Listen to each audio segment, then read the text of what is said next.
خانه که یک روز نان نبرم گشنه هستیم بشه. پدرت چی کار میکنه؟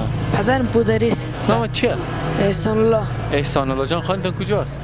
خانه ما عدی مزار است. در مزار هستین. چند نفر هستین در فامیل و پایت چی شده؟ فامیل ما اینجا در فامیل کسی ما 8 نفر است. 8 نفر هستین. تنها خود کار میکنی؟ پدرت چی کار میکنه؟ پدرم پودریست. درس میخوانی؟ ما فعلا درس نمیخوام. نه. چرا؟ فعلا دیگه خانه که یک روز نان نبرم گشنه هستیم بشه. و صبح چند بجه می 6 بعد صبح میبریم.